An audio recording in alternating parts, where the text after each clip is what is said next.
Então, boa noite. Boa noite, pessoal. Boa noite, Boa noite para Marcos. todo mundo. Boa noite, Tudo professora. bom? Tudo bem? Tudo.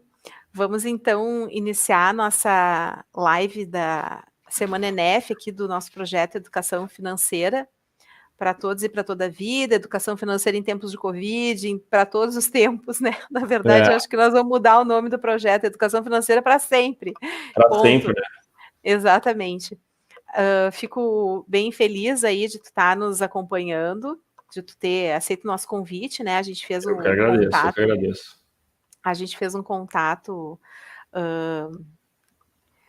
Acho que faz umas 2 semanas, né, que a gente conversou, Por aí, né, umas sobre duas ou três isso. semanas, né? A gente acabou falando, mas eu queria que tu A falasse gente um acabou se pouquinho. achando nas redes. Isso, exatamente, foi isso aí, né? Vocês me Deu acharam, match, podia dizer que deu match. match. Isso, exatamente. Então, acho que isso aí é bem legal também, porque a educação financeira tem esse sentido, assim, também, né, de estar buscando conectar as pessoas, né, a gente se soma, se multiplica, né, então queria que tu te apresentasse e falasse um pouquinho de ti, da tua trajetória, o que que tu faz, qual é a tua relação com a educação financeira, como é que tu chegou a estar tão envolvido com a educação financeira, né? E o que que tu está atuando, assim. Então, queria que tu contasse um pouquinho aí para as pessoas saberem, antes de tu dar a nossa aula da noite, o pessoal Claro, conhecer um pouquinho para falar um pouquinho mais. sobre tu. Bacana. Bom, meu nome é Marcos. Eu estudei economia ali na URGS também. Faz alguns anos eu abri, junto com mais alguns sócios, um escritório de investimentos, né, de assessoria em investimentos. Já trabalho aí no mercado faz bastante tempo, acho que faz mais de 5 anos. E aí, trabalhando com o investidor, trabalhando com clientes, né, ajudando o cliente a montar uma carteira, a investir, a planejar o futuro, a gente decidiu também criar um projeto educacional. E aí a gente criou a Blocos Educação Financeira, que vem fazer essa parte mais básica do conhecimento de finanças, educação financeira mesmo, né, ajudar os investidores. E como a gente tem bastante experiência com trato de clientes, a gente acabou identificando, sim, as dores que os clientes têm, e aí até por isso que a gente decidiu, vamos montar um projeto educacional, uma empresa para trabalhar a educação financeira, enfim, com cursos, palestras e tal. Até 2019 a gente chegou a dar palestra em vários lugares do Brasil, né? A gente foi para João Pessoa, Recife, Natal, Rio de Janeiro, dei uma palestra lá para uma universidade, para a IBM alguma coisa, agora eu me esqueci o nome exato, mas a gente fez um projeto bacana aí, rodou bastante lugares aí para tentar divulgar educação financeira.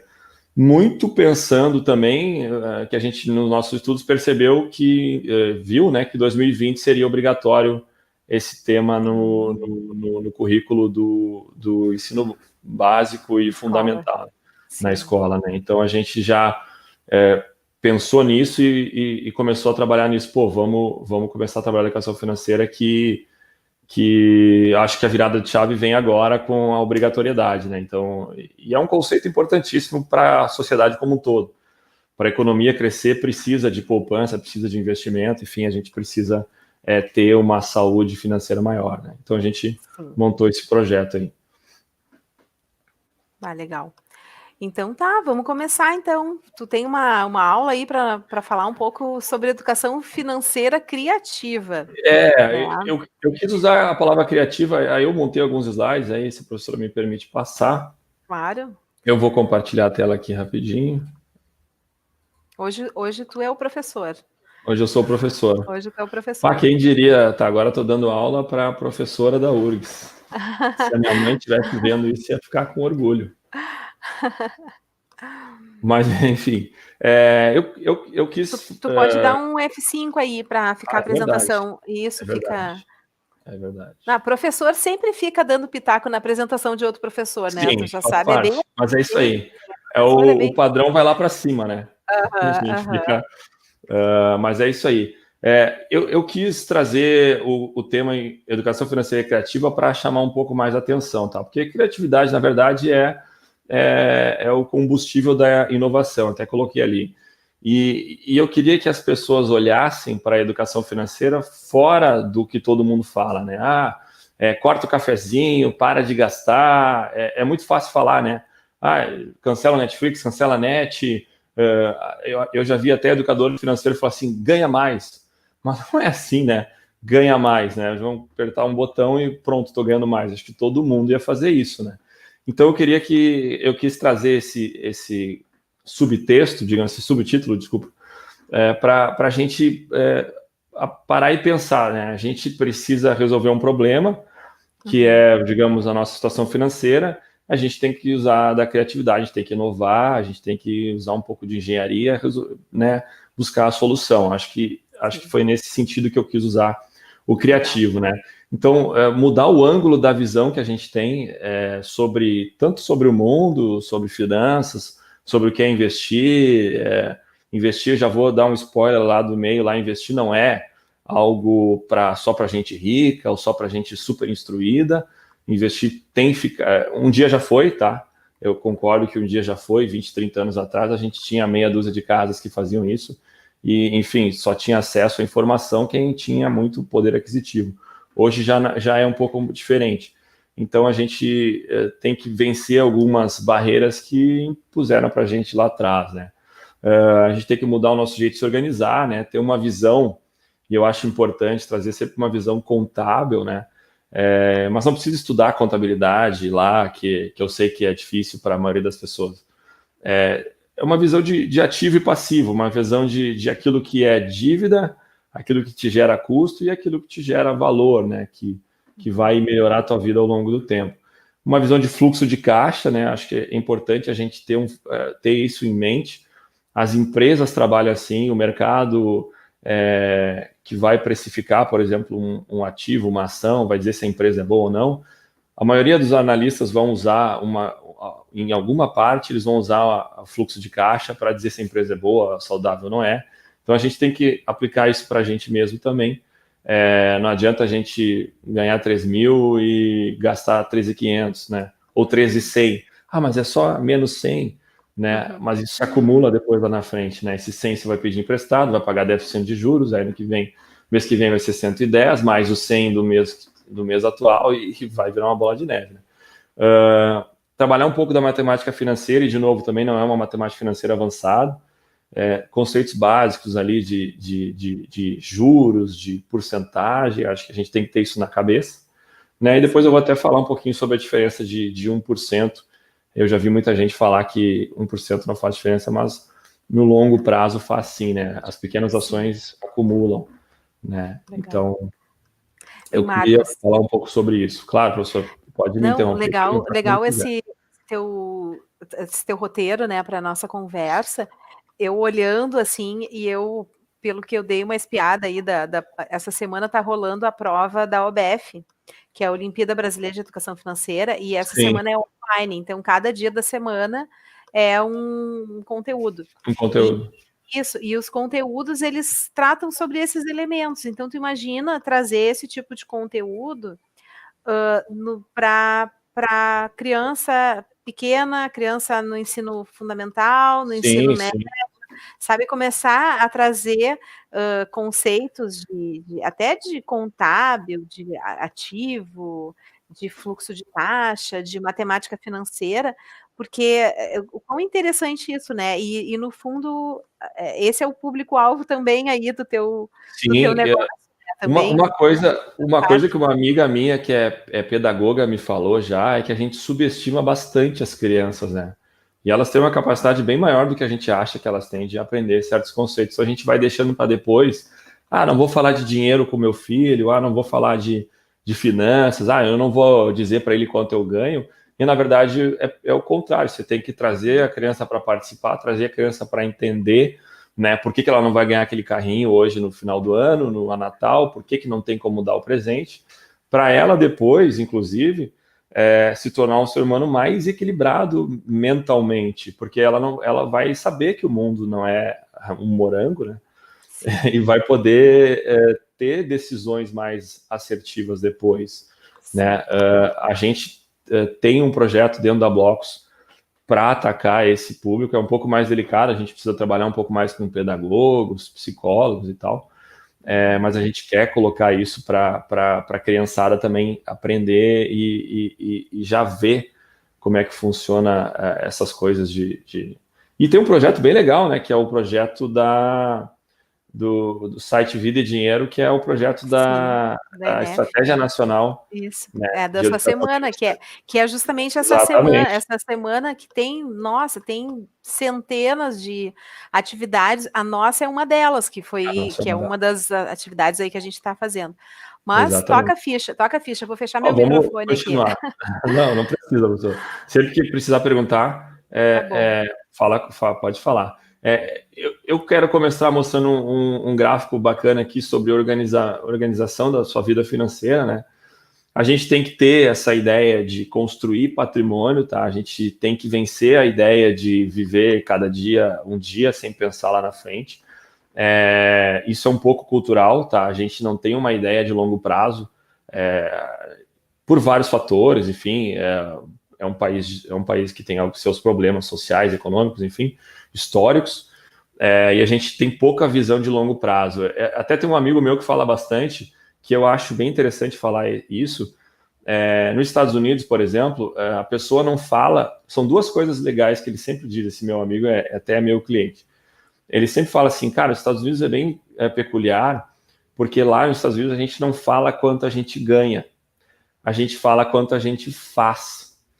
Isso às vezes muda a concepção de que o dinheiro ele não vem, você tem que lutar por ele, né? A gente tem uma concepção um pouco diferente quanto a isso. São questões micropsicológicas, acho que acabam acumulando como sociedade, né? E a outra coisa que ele sempre fala, que eu também acho curioso, é que lá nos Estados Unidos, sempre que você vai ver alguma vaga de emprego, enfim, vai querer trabalhar, o salário não é mensal, o salário é anual. Eu acho que isso também ajuda a te dar um compromisso de longo prazo, né? Você está pensando, quando você pensa no seu orçamento anual, é bem diferente de você pensar num orçamento mensal, né? Que é bem diferente de pensar num orçamento diário. Claro, de novo, a gente tem os problemas sociais e econômicos diferentes, né? Mas eu acho que isso é legal de começar a exercitar. E aí a gente tem que pensar lá na frente, depois da meia-idade, na parte da aposentadoria, por isso que eu coloquei esse gráfico, acho que isso é pertinente da gente sempre estar pensando nisso. Acho que quem ataca esses pontos tem mais chances de ter uma vida mais tranquila, né? E claro, ali não é uma coisa exata, né? Com 20 anos você tem que saber o seu objetivo. Acho difícil, eu não sabia, né? Mas assim, para ser uma média, né? Então a gente tem que ter uma fase da juventude onde a gente acumula, constrói família, inicia poupança, inicia investimento, começa a pensar lá na frente o que quer fazer, né? A necessidade de realizar alguns seguros. Eu mesmo, faz uns 6 meses, eu fiz meu plano de saúde, que eu não tinha até então, né? Então, às vezes até a gente falha no planejamento, né? Então a gente acho que isso é sempre pertinente de martelar, né? Então a gente tem que ter uma atitude conservadora, depois da meia-idade, enfim, isso inclusive impacta no seu perfil de investimentos depois, né? Que a gente trabalha bastante. E depois a gente tem que tentar viver de renda, né? Ou depender exclusivamente, o que a gente nunca recomenda, de um projeto, de um plano, enfim, como o INSS, enfim, que pode quebrar, pode não dar certo, enfim, pode dar errado por vários fatores, né? A gente sempre recomenda que, tente fazer você mesmo um planejamento para para viver de renda e depois para levar o seu patrimônio adiante para os filhos, para os netos, enfim. Acho que esse tipo de organização, de visão de mais longo prazo é bastante importante.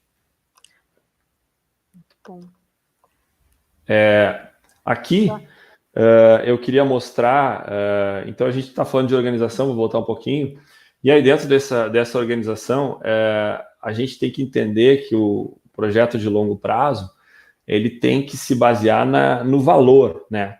E aí o que é valor, né? A gente fala de valor não é exatamente aquele númerozinho que você vê na tela ou o número de notas que você tem na sua carteira, né? Eu gosto de falar sempre da diferença entre valor, né? e aí eu até vou passar um pouco mais, e depois eu volto, a diferença entre valor e o que é preço, tá? E aí depois, com as outras imagens que eu vou mostrar, vai compondo conhecimento melhor.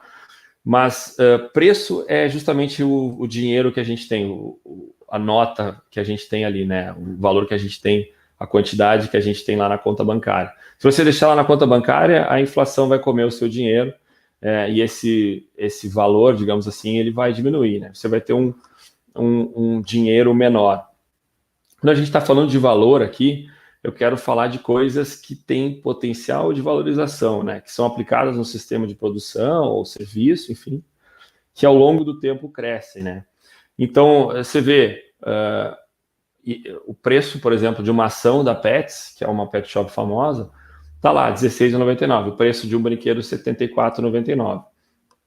E aqui, de novo, né? O preço de uma ação da Riachuelo, 15,27. O preço de uma camisa polo lá da Riachuelo, 49, né? Então, são duas coisas. A gente tem que tentar entender que ações não são... E investir não é coisa de rico. Isso aí já... Você consegue ver isso na tela, né?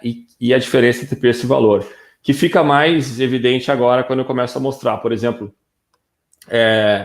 olha quantas ações da Vivara, por exemplo, que é uma loja de itens de artigos de luxo, de joias, diamantes e tal, você pode comprar com apenas um anel, né?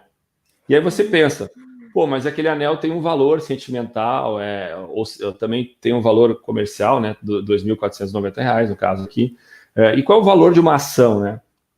Aí eu gosto de usar esse exemplo, tá? E aí eu vou usar o Magalu, e vai todo mundo cair em cima de mim, não, mas Magalu não vale, não sei o quê.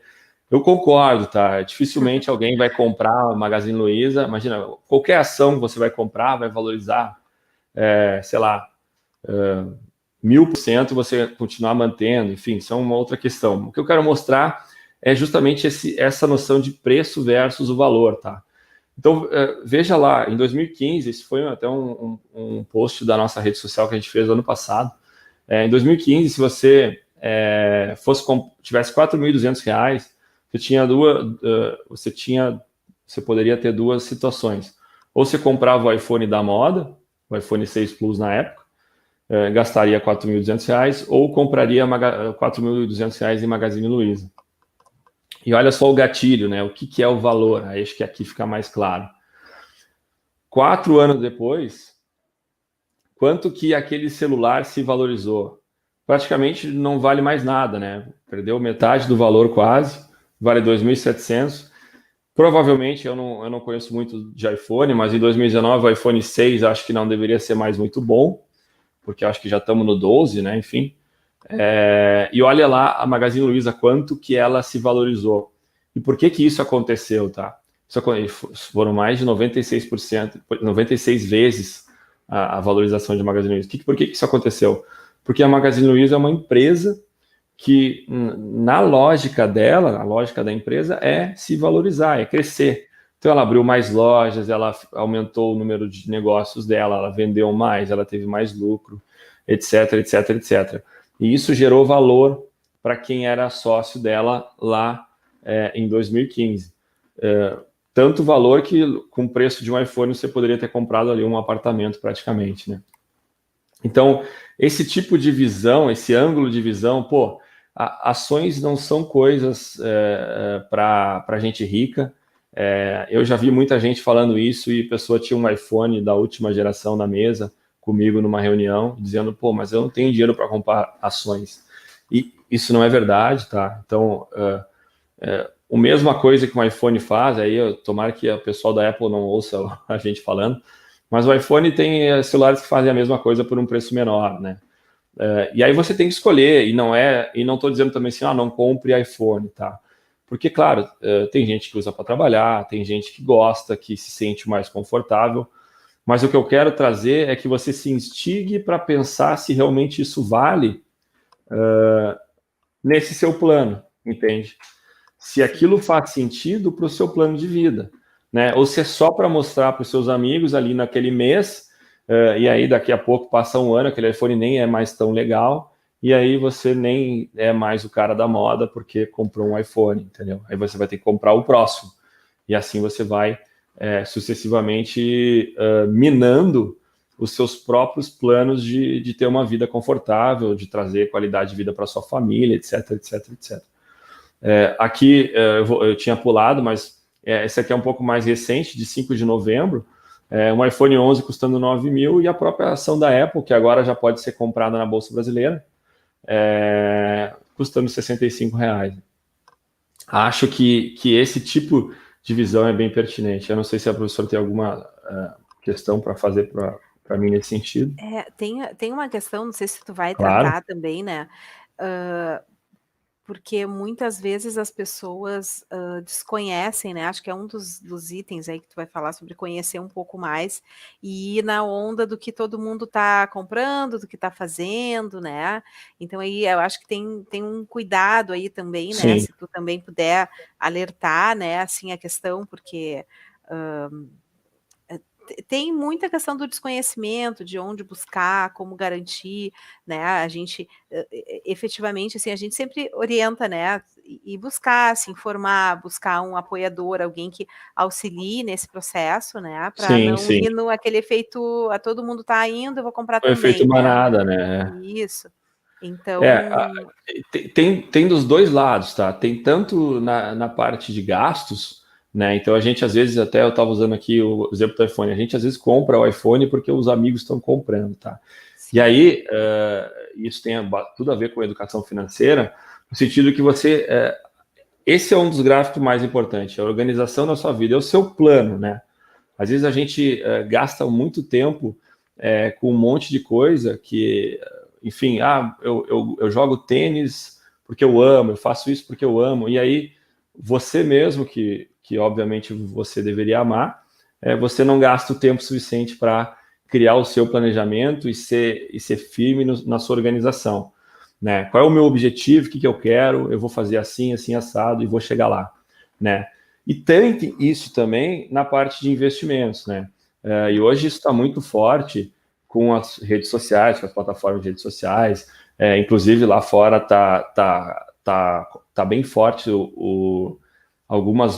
inclusive algumas corretoras que trabalham com social trading, né? Você copia, inclusive, um trade de outro cara, enfim. sim, Isso é sempre delicado, tá? claro. O que a gente falou de várias ações aqui, e não é que a gente está recomendando, compra essas ações que elas vão subir. Sim. Você tem que entender... Começar, tem que dedicar a estudar, né, Marcos? A verdade é essa. Assim como qualquer coisa que eu vou definir, se eu quero abrir um negócio, não é simplesmente ir lá e Sim, abrir na junta comercial, não é. A gente tem que fazer um planejamento, a gente tem tem que que fazer um estudar, planejamento. a gente tem que entender, a gente tem que se identificar, né, como perfil também. Eu acho que Sim. esse é uma coisa Esse fundamental a também, gente né? tem que saber aqui no nosso planejamento onde é que a gente está, em qual fase a gente está, o que a gente está querendo buscar, né? Porque isso é sempre o mais importante. Do mesmo jeito que eu gosto de jogar futebol, e aí eu vejo, tem vários amigos que treinam com personal deixa eu colocar lá no de Magalu lá, mas eu tenho vários amigos que treinam com personal fundamentos de futebol. Pô, o cara se dedica, legal, ele gosta do negócio, ele quer melhorar lá no esporte, para quando jogar com os amigos ele ser melhor. A mesma coisa para a sua vida financeira, para a sua vida como um geral, né? Você tem que se dedicar. E aí, muito cuidado, porque nada é simples, né? Nem sempre tudo é fácil. Aqui eu quero mostrar também algumas noções, né? E investir não é para pessoas ricas, não é para pessoas super instruídas, mas também não é só apertar botão. A gente tem que encontrar um equilíbrio, né? Não é entrar no home broker lá, fazer uma conta numa corretora e agora vou jogar meu dinheiro aqui e vai dar certo e fim de papo, né? Eu até não coloquei aqui nesse gráfico, queria ter colocado, mas esse gráfico aqui, por exemplo, ele mostra uma coisa. Isso aqui é o gráfico da Bolsa, ali em mais escuro, em preto, né, o IBOV, o índice geral da Bolsa, e aquelas outras variáveis ali são múltiplos dos lucros das empresas que compõem o IBOV dividido pelas ações ao longo do tempo.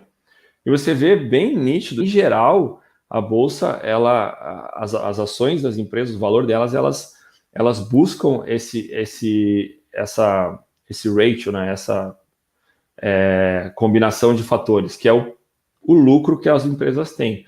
Mas dentro disso, eu acho sempre importante mostrar que a bolsa oscila, e oscila bastante, né?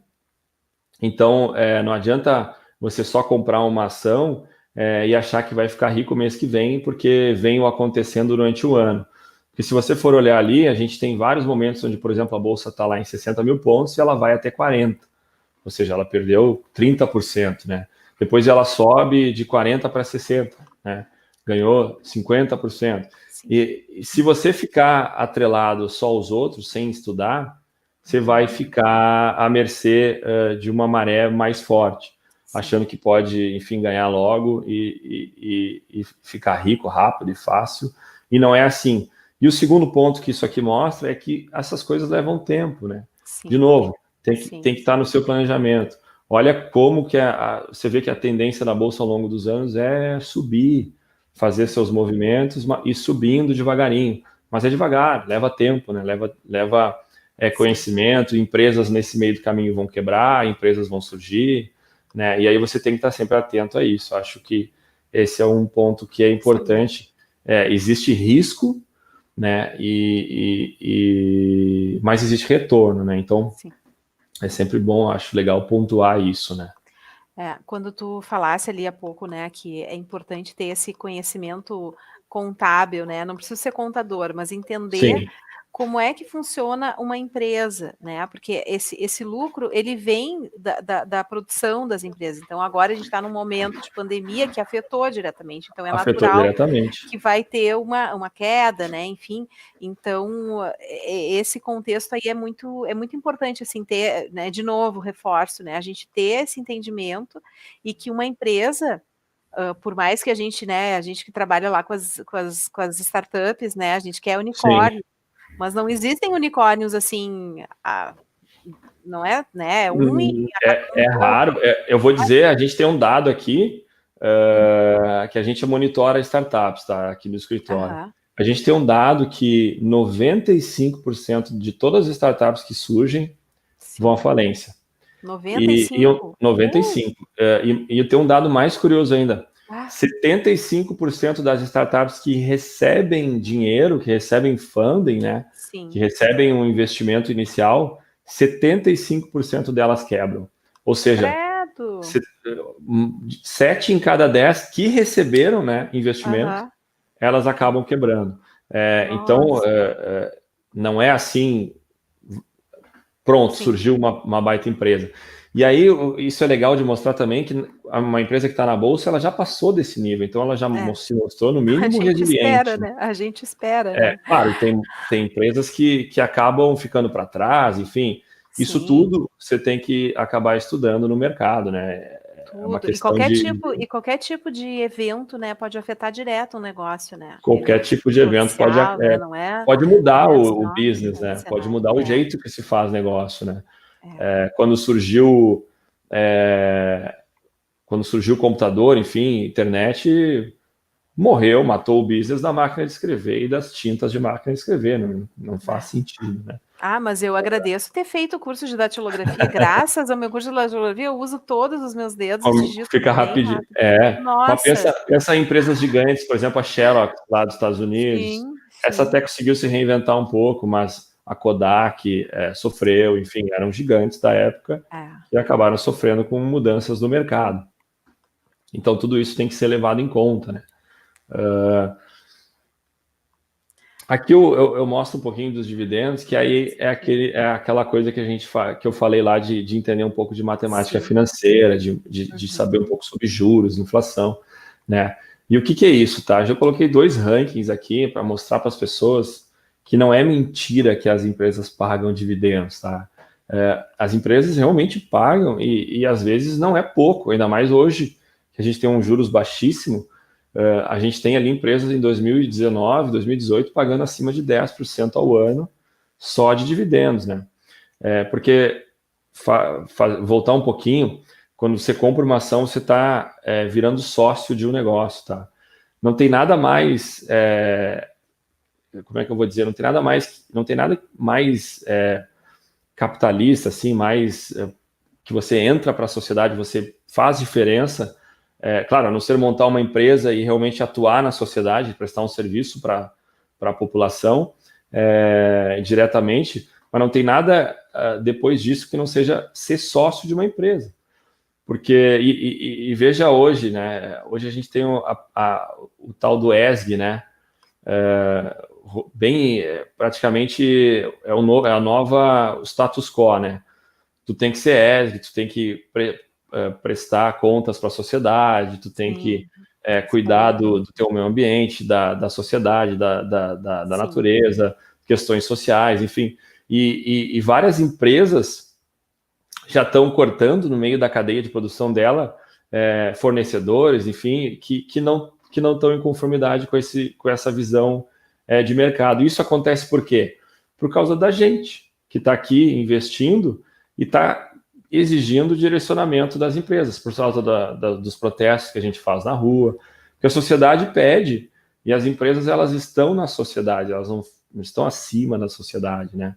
Elas estão inseridas na sociedade, prestando serviço para aquela sociedade. Se aquela sociedade não quer mais aquela empresa, ela troca de empresa para uma outra que presta serviço do jeito que ela acha que é mais justo, enfim, mais prudente, né?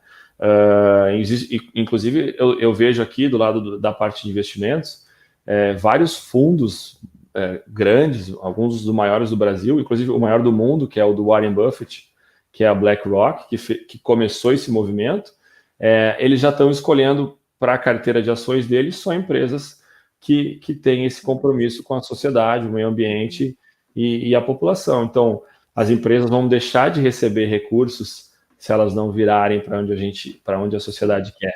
E quando você é investidor, você ativamente está participando disso, né? Eu acho legal falar disso, porque você realmente, ativamente, você está participando disso como acionista, como, enfim, claro, você sozinho lá não vai chegar lá e vai mudar tudo, mas todo mundo participando aumenta a média, né? Claro.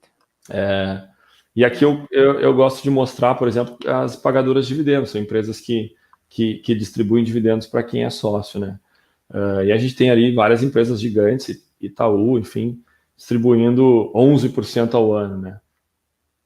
E aí depois eu vou até mostrar um pouco mais de conceito, alguns conceitos de porcentagem, para mostrar como faz diferença 1, 2, 3, 10% lá naquele seu planejamento original, sempre usando aquele planejamento como âncora, né? Aquilo tem que ser a nossa âncora sempre, né? E essa análise horizontal aqui, ela é boa, né, para que as pessoas, quem está começando, já veja que não é assim, não é todo ano que vai dar a mesma coisa, né? Tem Exato, você a mesma empresa, tem variáveis. Totalmente, praticamente. Né? Sim. Mas até tem um próximo aqui, é um slide da média. Aí a gente tem uma média, porque às vezes a empresa paga mais, às vezes ela teve mais lucro, às vezes ela distribui, não sei se ficou muito pequenininho. Não, eu é que tenho os olhinhos que estão assim. Depois, a última vez que eu fui na oculista, ela disse, Wendy, o teu problema é 40 anos, não tem mais, tem que ser. Sabe que o meu, aumenta grau. O meu, eu fui esses dias até no oftalmo e o meu grau diminuiu. Ai, que bom! Parabéns! Acontece comigo, graças a Deus. Eu acho que o meu aumentou nesses últimos tempos, né? é muito digital, sabe? Mas tá tranquilo, mas nada que eu não veja assim, ó. A gente faz assim no celular, né? E aí aumenta, dá o zoom, né? Mas a gente vê, por exemplo, olha que legal, a média dos últimos 5 anos de pagamento de dividendos, né? A gente tem Petrobras BR ali, não é a Petrobras em si, é a Petrobras distribuidora, que é os Poços de Ipiranga, tá? Santander, Banco do Brasil Seguridade, que é a parte de seguros do Banco do Brasil, Taesa, que é uma transmissora de energia elétrica, a Smiles da Gol, né, do programa de milhas, a Itaúsa, que é a dona do Itaú, Qualicorp, que é uma de planos de saúde, etc, etc. A gente vê que existe uma certa constância, mas olha que bacana, 10%, 7%, e hoje a Selic está em 2%, né? Então a sim, gente vai ganhar aqui, e a poupança está em 1,4, se eu não me engano. Então a gente ganha aqui, sei lá, 6, 5, 6, 7 vezes a poupança, né? sim. Isso que é legal de mostrar para as pessoas, né? Essa diferença de rentabilidade. Claro, de novo, existem riscos e tal, tem que ponderar certos investimentos, né? Eu gosto de falar de ações porque, para mim, no longo prazo, é aquilo que vai te dar mais retorno, e não só para ti, tá? Mas para a sociedade Da como um todo, né? sociedade, isso é Porque bacana. são as empresas que resolvem o nosso problema, né? A gente está aqui fazendo uma live, e eu não sei se eu posso falar o nome da empresa, mas acho que sim, porque tem lá em cima lá, né? Mas é uma empresa privada, a StreamYard aqui, que faz o Aqui, nosso, ó, tá ali, é, ali. que faz a distribuição para os canais, a gente vai estar no YouTube, que também é uma empresa privada, que vem resolver vários problemas da sociedade, que a gente melhorar a nossa Sim, vida, enfim, Facebook, entre tantas outras, né? é. Então, Esse, quando você investe, você está ali, participando da sociedade sim. ativamente. Não, eu acho que é um papel bem importante, né? E eu tenho acompanhado aí alguns fundings para startups, né? Sim, Startups que estão buscando junto à sociedade. Então, eu até não, nesse último eu não participei, mas participou uma colega minha lá do Núcleo de Empreendedorismo sim, e uma egressa nossa da URGS, ela já vem há alguns anos trabalhando no projeto dela, já sim. Bacana. implementou, e ela conseguiu um ponto alguma coisa de milhões de reais, né? Milhões. É, Isso em então, crowdfunding. em crowdfunding, Olha que plataforma legal. para startups. Olha que legal. Então, e inclusive a minha colega até disse assim, até eu comprei ações, né? Sim, Então, porque na verdade assim, a gente acreditando, né, por exemplo, essa nossa aluna, né, egressa da URGS, ela já vem investindo, o projeto dela já ganhou prêmios, já alcançou, ela assim, ela consolidou para que a sociedade, né, consolidou o projeto. Então, ao invés dela ter um investidor ou outro, ela abre e isso potencializa, né? E eu acho que essa potencializa. cultura tem tudo a ver com essa questão de educação financeira, inovar na educação financeira, né? E também auxiliar empresas que daqui a pouco vai ser difícil alguém conseguir, mas se eu realmente acredito, se aquele empreendedor mostrou, né, e ele tem que mostrar no pitch dele, né, Exato. evidências, né, que aquilo ali faz sentido, que aquele investimento, aquele dinheiro Tra- vai ser Traz valor, agrega valor para a sociedade. que aquilo ali vai ter um retorno, que existe um clientela por trás, mas que precisa do investimento para fazer acontecer aquela produção, digamos assim, né? Sim, Isso dá uma certa segurança. E realmente, assim, essa perspectiva de que quando a gente compra ações, a gente não é uma questão assim, estou ajudando a empresa. Não é, a gente está ajudando a sociedade. Porque muitas vezes aquela empresa ela precisa buscar um recurso que ela não precisa ir ao banco. Né? Ela vai remunerar, ao invés de um banco, ela vai remunerar quem comprar aquelas ações. Então a gente vai sim, colocar o nosso dinheiro e aquele dinheiro vai gerar emprego, né? Vai gerar o produto, enfim, né? Então eu acho que se a gente conseguir vender melhor essa ideia, sabe? Eu acho que as pessoas vão aderir melhor, né? sim, Também, né? Eu acho que também a forma como a gente apresenta o que é investir em ações, né? Porque às sim. vezes a pessoa investe né?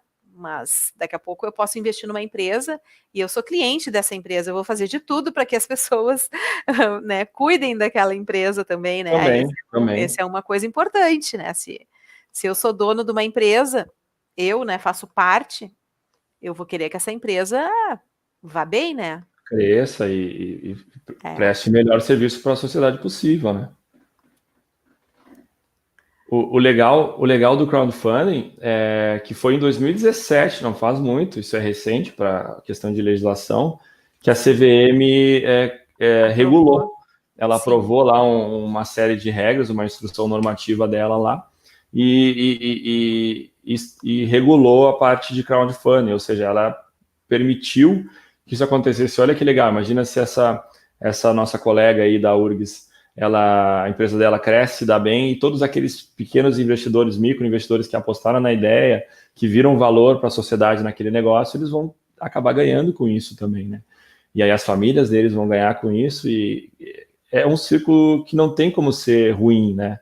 É sim, virtuoso e não tem parte ruim nesse ciclo.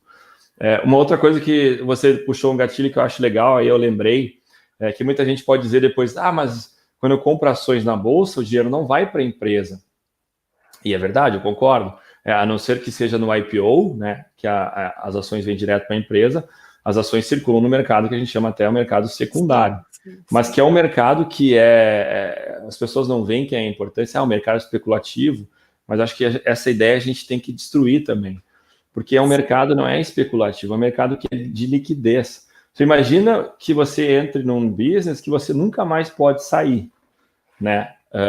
Não seria sustentável, você não ia entrar no business, né? Então, o mercado secundário ele serve para isso, ele serve para dar liquidez para quando a gente precisar sair ou para quando a gente realizar o nosso investimento, para quando a gente achar que não é mais hora, enfim, o dinheiro não vai especificamente direto para o caixa da empresa, mas ele impacta, né, na noção do IPO. Eu só vou entrar no IPO se, em algum determinado ponto eu puder sair com certa margem de facilidade, né? Imagina eu tenho que juntar investidores, falar de boca a boca com os investidores para tentarem comprar a minha parte. Não é viável, né? O mercado estagna e a gente volta para 1.700 e aí o mundo não evolui, né? Então, acho que a parte da liquidez é importante sempre falar, né? Sim. Para que alguém vier contestar, enfim, deixo essa minha vírgula aí. E aí aqui eu falo eu falo um pouquinho, né, da gente estar falando aqui de dividend yield, né, de dividendos, enfim, 10%, 7%, 4%, 5%, né, 1% da poupança. E aí eu resgato lá o conceito que eu falei lá atrás, né, da diferença de 1%. A gente tem que entender matemática financeira, tá? A gente tem que trabalhar o fluxo de caixa, né? A gente tem que ter... E é legal, deixa eu voltar um pouquinho agora. A gente saiu um pouco, eu me perdi um pouquinho, mas deixa eu voltar um pouquinho. Quando a gente fala de fluxo de caixa, é justamente nisso aí que a gente está falando, tá? Então, você, lá dentro do seu planejamento, você planeja um objetivo de longo prazo, e aí, ao longo do tempo, você vai investindo em coisas que têm valor, que a gente falou antes, né?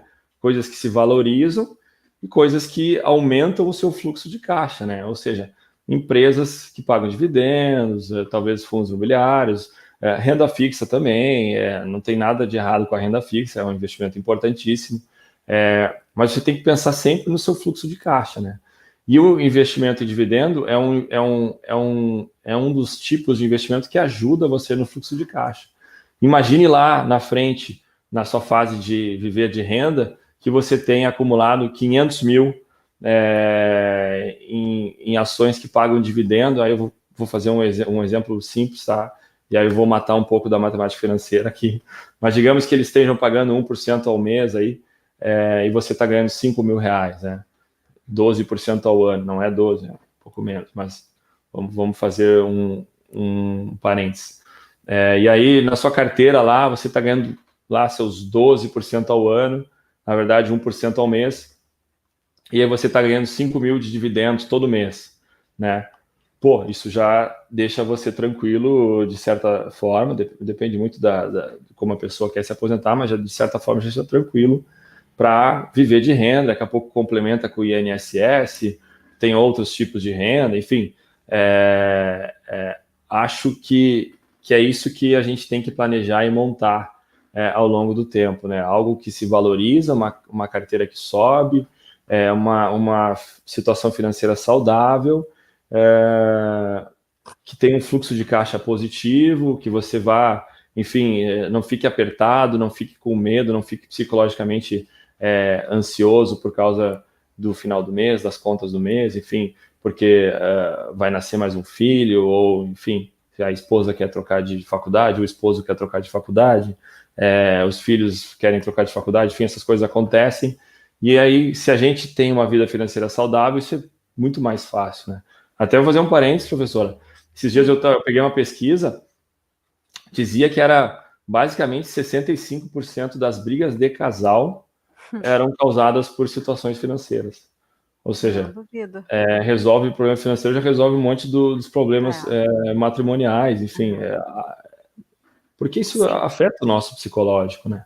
É. E aí tem aquele livro Casais Inteligentes enriquecem junto, Enriquecem Juntos, né? Eu não sei se tu já chegou a ler, assim, tem o prefácio, assim, é bem bacana, porque ele vai mostrando, contando. Primeiro ele fala o perfil de cada sim, pessoa, e depois ele combina o perfil. Então, o os perfil perfis do casal. realmente, assim, desligada, e o Pedro, assim, planejador. Financista, E aí, como é que é essa dinâmica, assim, né? Claro que sim. não é para não casar, é para casar. Claro que é para casar com quem tem perfil diferente, mas a gente tem que saber lidar, né? Tem que saber Tem, tentar é, chegar num equilíbrio. acho que a principal premissa que esqueci o autor, nossa, ele estava na ponta da Sim, língua. é O, o Gustavo, o Gustavo Gustavo Cerbasi, né? Cerbasi, A isso. principal premissa dele é justamente abrir e falar, né? Sim. Planeja, senta e diz, olha, eu sou gastador. Eu já sei Uhum. meu perfil, né? Eu li o livro Fica lá com e meu vi que é cartão. gastador, Fica com né? meu cartão. Vamos me ajudar, vamos se ajudar, entendeu? Porque a gente tem um objetivo maior, que é o nosso futuro, a nossa vida, enfim. Sim. De novo, né? Eu vou puxar sempre organização, planejamento, isso é central, para a empresa, para a pessoa, para tudo, né? Organização de vida, de objetivos, né?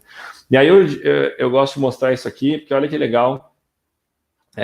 Às vezes as pessoas falam que 1% não faz diferença, vou fazer um financiamento, esse é 12% ao ano, esse é 15% ao ano, é tudo igual. Eu vou fazer o que está mais fácil. E olha a diferença que dá ao longo dos anos, né? Como aquele pouquinho acumula, né? E deixa de ser pouquinho, né? Você vê ali que 1% ali de diferença, juros 1, juros 2, e acho que o 2 era para estar em azul ali. Acho que o meu PowerPoint me sacaneou. Mas o juros 2 é o azul, o juros 2 é o laranja, o juros 1 é o azul, né? Olha que diferença que dá, né? Imagina, são 90 mil reais no final ou 134 mil, né? São 64 mil reais a mais, praticamente 60% a mais. E aí eu resgato a noção de porcentagem matemática financeira que a gente tem que ter na cabeça sempre, né? Essas noções, né? Às vezes a gente faz assim, ó, um exemplo do cafezinho. Um cafezinho na loja A é 5 reais, na loja B é 10. Só 5 pila, né? Não faz diferença 5 pila. Na verdade, é 100% de aumento, né? É o dobro, né? Então a gente tem que ter isso na cabeça. Claro, a gente não pode ficar maluco, né? Se o de 10 é muito mais gostoso que o de 5 e não vai afetar o orçamento, não tem problema nenhum. Mas a gente tem que ter isso na cabeça, porque isso depois vai vir, né? Um carro é só 20 mil a mais, um valor de 100 mil. Né? Vou comprar um carro de 100 mil ou um carro de 120. Né? Ou na loja tal tá 120, porque o vendedor era... Mas eu achei o vendedor mais bacana.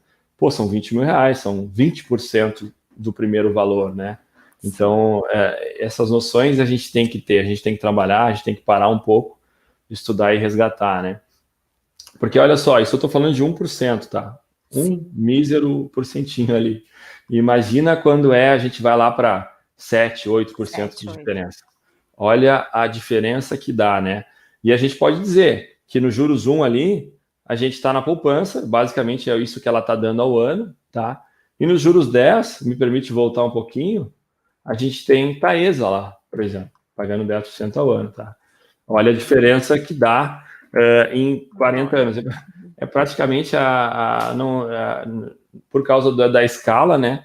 O juros 1 ali não se mexe, né? Está em linha reta.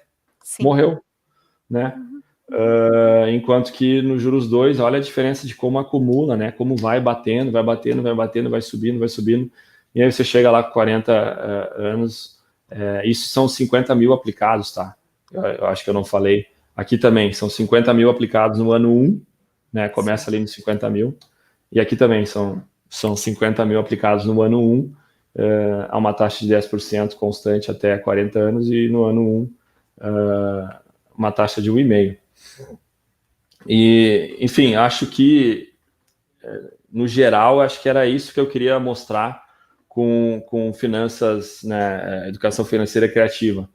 Tentem ver por outro ângulo, pensar de outra maneira, né, quebrar algumas correntes que a gente tem que nos prendem a conceitos velhos. Sim, e Marcos, como é que tu pode, por exemplo, assim, dentro da linha ali a gente tinha começado a falar da questão da educação financeira nas escolas, né? Como é que tu vê, assim, a questão essa faixa etária de escola? Como é que Sim, pode começar a pensar em investir, né? Considerando que eles nem trabalham ainda, né? sim, sim, sim, Então, assim, mas daqui a pouco eles têm algum tipo de fonte de renda. Como é que é essa claro. pegada, assim, para falar sobre investimento, sobre essa linha, para né, mas para essa faixa etária ainda que, vamos lá, naquela tua curva, né? Aquela tua curva ela tá muito Sim, boa, né? É o momento de estar plantando, né? é um momento só plantando. Isso. Como é que é qual é o discurso, assim, para essa gurizada aí? O que eu sempre falo, que a gente tem visto, até pesquisado até para o nosso negócio, né, é que os pais têm que estar presentes, tá? Acho que criança dificilmente vai fazer algo sozinha, a só não ser que ela fosse um pouquinho gêniozinha, né? Mas os pais têm que estar presentes, tem que policiar as crianças, mostrar para ela finanças. Acho que é bem legal e a criança vai entender, ela não vai ficar em outro mundo. Acho que é legal você mostrar aquele planejamento lá do primeiro gráfico para a criança, para ela ver aonde o pai dela está, a mãe dela está e para onde eles querem ir, né? Onde é que a criança entra nessa jogada, né? Mostrar para a criança que as coisas têm custo, que ela tem um custo, mas claro, não tentar colocar algum peso ou culpa na criança. Agora eu não vou atingir meu objetivo porque tive, né? Pô, que horror. Mas enfim, mostrar para ela que não, mesmo que não seja planejado, tá? Você não precisa contar isso. Você pode dizer, olha, planejamos, aqui está, mudou o planejamento, a gente tem aquela curva, a gente está aqui, começa guardando a mesada. Uma das coisas que a gente está montando na empresa é um aplicativo que organiza as tarefas da criança, tá? Então o pai vai mandar lá, e aí ele linka com a mesada, né? Então o pai vai mandar lá, Arrumar a cama. arrumar a cama, Não, ganha. arrumar a cama desconta. Não, daí desconta a mesada. Eu já sou assim, ó, eu já tenho eu tenho uma dica. Sim, Começa com um valor lá, máximo e que o vai pai e a mãe tirando. estão dispostos. Aí o pai e a mãe tem lá para R$ 50. Então tá. Sim, Aí a mãe passa na frente ali, não fez a cama, tira um pila. tira Não R$ 1, lavou a tá? louça, tira Olha, eu acho que vai funcionar legal isso aí. Pode ser, é uma Eu acho que é abordagem. Mas interessante. mas é justamente nesse sentido, né? De fazer a criança entender que dinheiro não O vem do nada, valor. porque Sim. exatamente, entender o valor que, pô, esse dinheiro ele veio porque eu arrumei a cama, entendeu? Porque Não deveria receber, né? Então ele vai ser descontado. eu tive uma criação diferente. Eu não tinha noção, porque, enfim, meu pai não tinha o conhecimento necessário, sei lá. Mas para mim eu não sabia de onde vinha dinheiro. Para mim era mágica. Eu lembro uma frase que eu falava para meu pai, que era que eu não pedia alguma coisa e ele dizia não temos dinheiro, né? Não tem dinheiro. Mas ele não explicava porque eu me lembro que eu dizia assim, mas faz um cheque, né? Porque eu achava que as coisas eram mágicas, né? Eu não tinha a noção, né? Faz um cheque, porque eu via ele fazendo e quando ele não tinha dinheiro lá, ele queria comprar Passa no cartão. quando ele queria comprar alguma coisa de maior valor, eu via que ele não tinha o dinheiro, eu via ele na loja, sentava com o moço da loja, ele preenchia um papel e dava para o cara e levava o objeto. Aí eu, pô, é assim que faz, né? Então acho que esses conceitos são legais, né? E aí lá depois, isso vai impactar numa pessoa que é mais equilibrada, uma pessoa que vai entender que as coisas não são para ontem. Eu vejo o jovem, ele é muito ansioso, ele quer tudo para ontem, que é compulsivo, né? E acho que isso tem a ver com a geração que é pai, que foi pai, ou que é pai desse pessoal, não trabalhou isso direito, né? Não mostrou para ele que o mundo. E hoje o mundo é bem mais fácil do que era antigamente, né? Pô, eu estava falando até com um outro amigo, ele disse assim, cara, hoje tu pode ser engenheiro aeronáutico pela internet, né? Sim. E estudar na melhor faculdade do mundo, né? Sem precisar sair de casa, né? Então, aí as coisas ficaram assim tão fáceis, tão óbvias, e aí as pessoas perderam um pouco a noção. Sim. E acho que a gente tinha que resgatar isso, né? Tem coisas que facilitaram bastante, mas tem coisas que a gente está cortando muito o caminho, sabe? E Exato. realmente eu não sei o que lá na frente vai acontecer, né? Porque às vezes a gente, enfim, tem que estar atento, né? Tem que fazer esse trabalho com a criança de mostrar, de Sim. fazer ela entender. Uma das nossas pedagogas parceiras, ela fala sempre, se ajoelha, né, se agacha, fica na linha da criança, fala com ela, mostra para ela que é o certo, o que é o errado, como é que guarda dinheiro, e incentiva, usa o porquinho, enfim, usa uma caixinha, né, vai colocando lá a moedinha, e hoje todas as corretoras também, isso eu sei pela profissão, elas permitem a abertura de conta de menor, tá? Então, desde que tenha um responsável maior de idade, e a criança pode ir ali mexer, daqui a pouco comprar uma ação, acho legal, tá? Comprar alguma ação ali, porque a corretora só vai deixar comprar se tiver saldo, né? Então, e hoje a gente vê direto aí casos de crianças que pegaram o cartão do pai, foram lá no joguinho e gastaram $3 mil no joguinho, né? Então, se a criança consegue fazer isso, ela consegue também fazer outras coisas, né? Sim, exatamente. Aquilo, a primeira coisa que tu falou, né? Os pais têm que estar acompanhando, né? E, enfim. Tem que acompanhar sempre.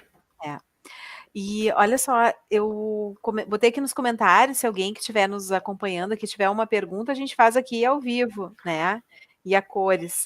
A gente tem aqui uma questão tem uma questão dos bastidores aqui, né? Que chegou várias questões dos bastidores aqui, né? Voltando um pouquinho sobre a questão de investimento, né? Tem muita gente que investe na poupança por medo de investir em outro investimento, né? Porque requer muita atenção, né? E a gente fez aí várias lives aí com o pessoal que trabalha com planejamento financeiro. Não é bem aquilo que a gente falou, tem que estudar, tem que estar atento, né? Essas simulações, às vezes, parece que vai né? Enfim, tem que ter uma atenção. Então, essas pessoas acabam tendo medo de ter outros investimentos, né?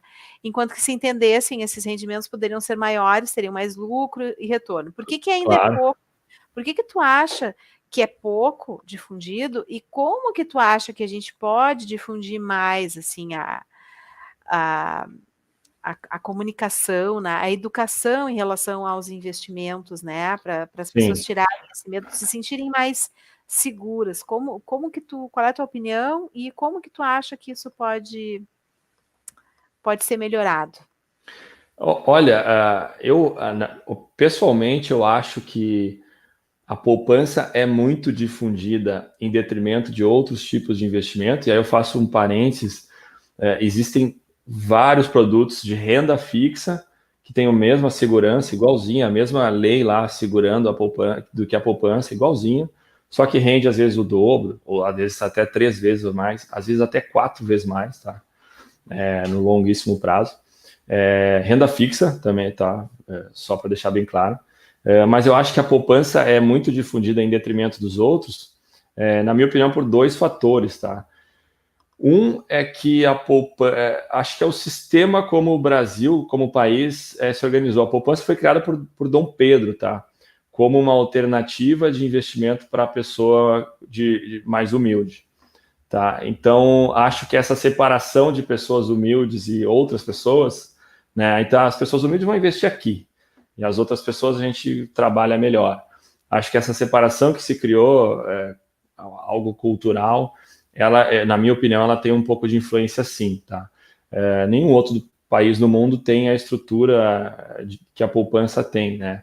Um investimento feito por lei, baixado por um decreto, enfim, que inclusive foi alterado aí pela Dilma agora, acho que foi em 2015, para você ver como é por lei mesmo, não tem regras de mercado que atuem ali, né? São regras top-down, né? De cima para baixo. O outro fator é o jeito como a gente se organiza economicamente, o Brasil, né? A gente é super concentrado em 5, 6 bancos, tá? E para os bancos é extremamente vantajoso a poupança. Uma, porque é muito fácil, eles totalmente integrada dentro do sistema do banco, né? E agora, talvez com o Pix, isso possa melhorar um pouquinho. né? E a outra porque o spread bancário no Brasil, que só para quem não entende muito, é bem rapidinho, o spread bancário é o lucro do banco, tá? E a diferença é porque o business do banco é pegar dinheiro emprestado e emprestar para outras pessoas, tá? É isso que o banco faz, basicamente. Então, o spread bancário é essa diferença. É a diferença quanto ele paga para quem emprestou para ele, para quanto ele empresta para alguém, né? Essa diferença se chama spread. No Brasil, a gente tem o segundo maior spread do planeta Terra. Tá? A gente só perde para um país que eu acho que ninguém vai adivinhar, que é Madagascar. Parece coisa de filme. Mas o nosso spread bancário só é menor que o spread de Madagascar. Todos os outros países do mundo, Iraque, Irã, Afeganistão, sei lá, Serra Leoa, pode ser o país mais estruturado, menos estruturado do mundo, a gente vai ter mais spread bancário.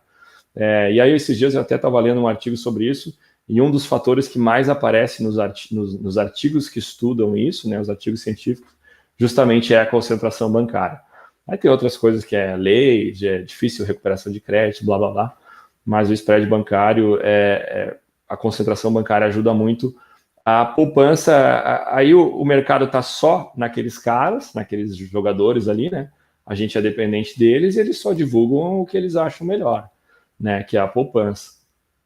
Então, eu acho que é por isso que a poupança é muito divulgada em detrimento de outros investimentos, tá?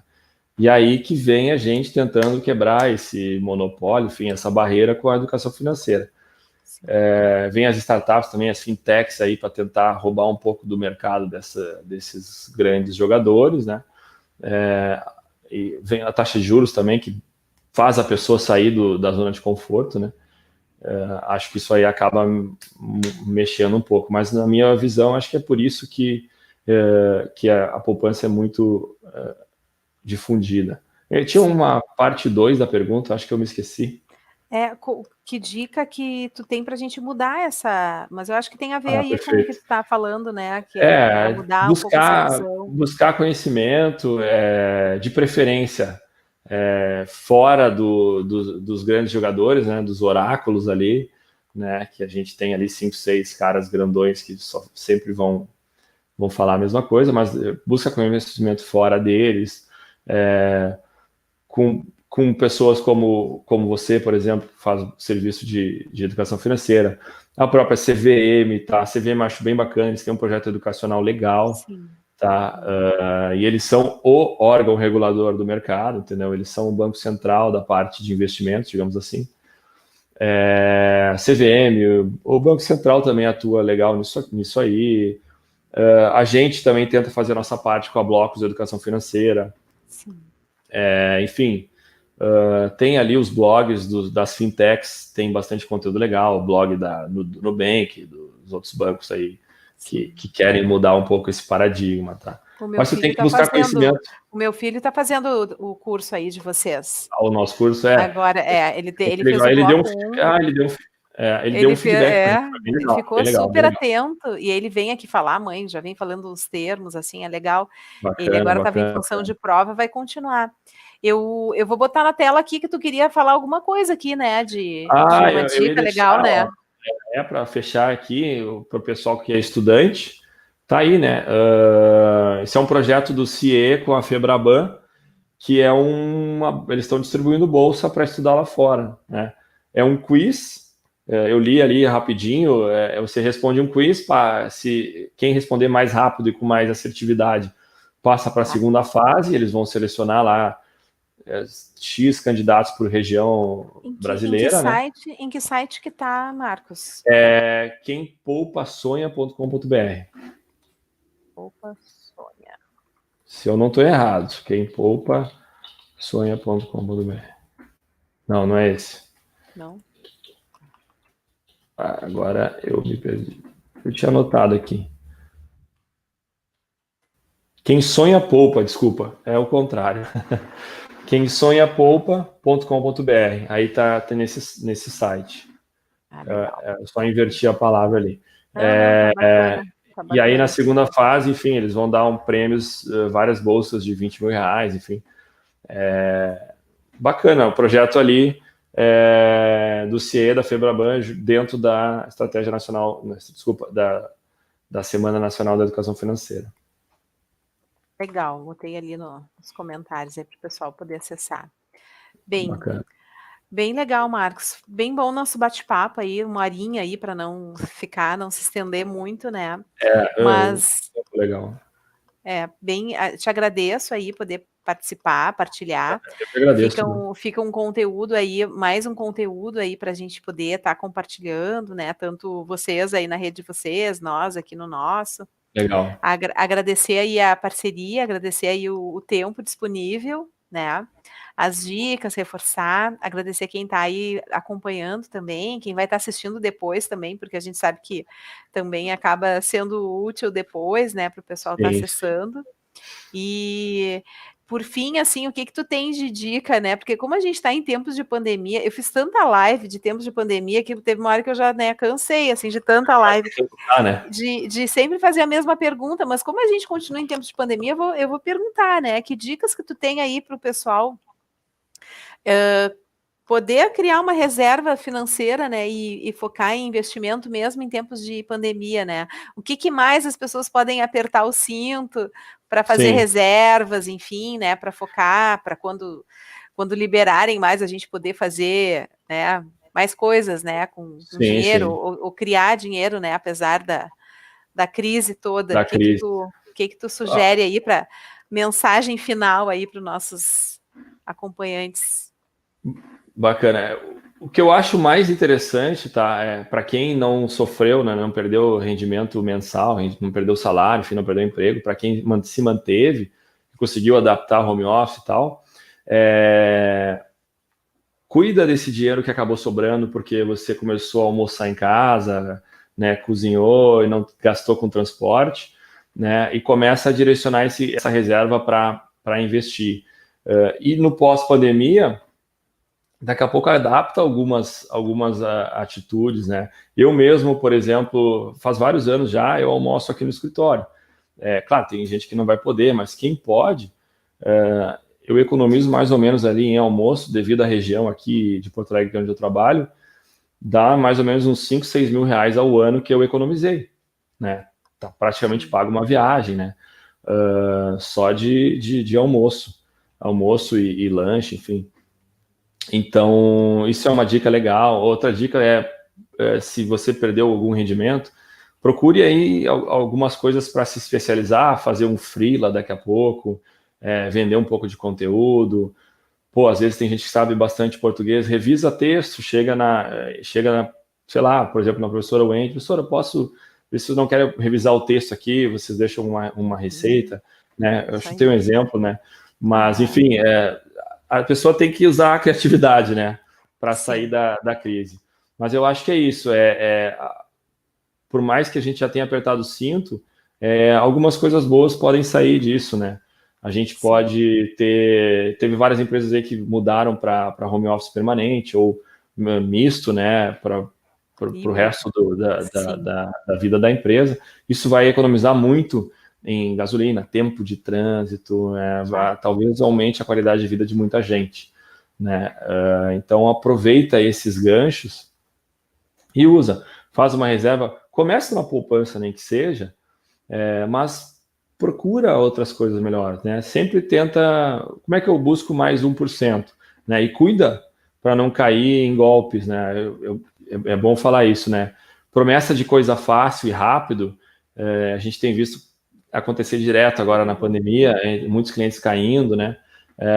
Mas o cara está me dizendo que ganha 1% ao mês, garantida, não tem como. Vocês viram a diferença lá de 1%, né? Em 40 anos. Imagina a um mês. O cara vai fazer a conta, em 20 anos ele tem mais que o PIB da Terra, né? Porque vai subir demais. Então, tem coisas que é fora do real, né? Mas a minha dica apoio, né? Buscar apoio também, né? Onde buscar, se informar, participar de evento. Participar de evento. Muito evento online que dá dicas, né? Eu acho que é bem bacana, assim. Eu acho bacana que tem pegar profissionais certificados, pessoa de confiança, né? Professores, né? Duvido muito que que um professor bem renomado vai acabar te indicando para um lugar ruim para obter informação. Sim. Duvido muito. O que eu tenho visto, assim, visto muitos professores até de colégio, acho que até tem um aí nos acompanhando, que eles fazem live, fomentam, sabe? Fomentam live, bate-papo, trazem. E eu acho que isso aí é bacana, porque acaba que os seus próprios alunos aí, que são seguidores, também vão acompanhando, né? Então, eu acho que isso aí é uma coisa... Né? Exatamente, que levam para a família. Bem, Marcos, te agradeço mais uma vez aí a tua disponibilidade. Professora, eu que agradeço, tá? Foi show de bola, obrigado Muito legal. Mas não encerra aqui, tá? Eu vou te chamar para mais outras coisas. Pode chamar, pode chamar. Vou contar aí com vocês, porque é sempre bom a gente ter. Aqui. Sim, é sempre bom a gente ter um lado que está no mercado, né? Para nos dá um suporte, assim, né, também, claro. com o que está acontecendo, como que vocês estão tratando, porque a gente ensina, mas a gente tem que ter uma troca aí com o mercado também para estar alinhado. A parte teórica, a parte prática tem que estar sempre Exatamente, exatamente. Mas te agradeço, muito obrigada, fica bem, agradeço, se cuida, e agradecemos... Tá bom, obrigada. E vocês todos que estão nos acompanhando também, muito obrigada e boa noite a todos. Boa noite para todo mundo.